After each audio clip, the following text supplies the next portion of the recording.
This year, there have been a number of mass casualty shootings across the nation. But three in particular have really stood out to the media. The Colorado Theater shooting, the Sikh temple shooting in Wisconsin, and now the Sandy Hook Elementary School shooting in Connecticut. Earlier this year, I told you there are major problems with the theory that the Colorado Theater shooting was a lone wolf attack, as it's often called. Is that true of these other two shootings as well? This subject deserves full disclosure.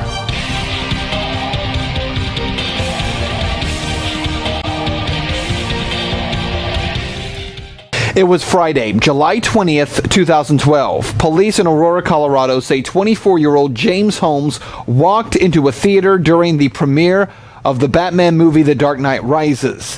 Holmes was heavily armed and opened fire. According to police, Holmes was wearing a tactical helmet, vest, and leggings, as well as throat and groin protectors. Police say that he used an AR-15 assault rifle, a Remington shotgun, and a .40 caliber Glock handgun during the attack. Police say they found a second .40 caliber Glock handgun inside of his car. Police on the scene told the media and the public confidently that this was a lone wolf attack. All the evidence we have, every single indicator is that this is all Mr. Holmes's activity and that he wasn't particularly aided by anyone else. But was that true? Reports from eyewitnesses who were there during the attack was that James Holmes got a phone call while he was sitting in the theater, that he walked to an emergency exit and opened the door. Also, that tear gas was thrown from a second location inside the theater. Listen. He got a phone call, and most people, when they get phone calls in theaters, they go straight out into the lobby to answer it.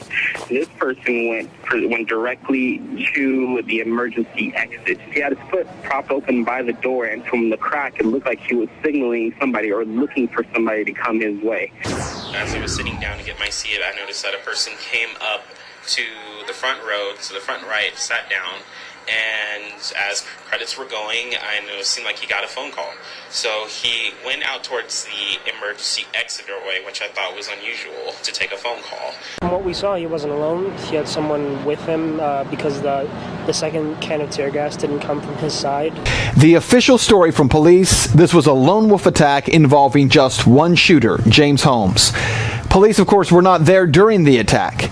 Witnesses who were say it was not one shooter, it was two. August 5th, 2012, Wade Michael Page, a 40-year-old former soldier, walked into a Sikh temple in Oak Creek, Wisconsin, and opened fire. 7 people were killed, 20 others injured. Page killed himself in the parking lot of the temple after being shot by a police officer. This, too, was a lone wolf attack, that according to police on the scene shortly after the attack happened.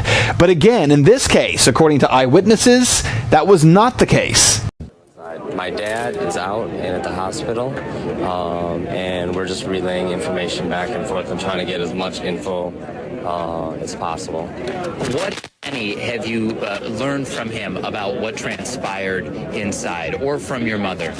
So the most I can learn, or the most I know as of now, is that there are multiple shooters. There's multiple people. It was a very well coordinated thing. It wasn't haphazard, and I think that's why police and everybody are taking the proper, protocol to get the situation under control. We have our temple service every Sunday. Starts around 10:30, and usually goes in the afternoon. And around between 10 and 10:30, 4 white males who were dressed darkly, dressed in all black clothing, came in and opened fire on our congregation.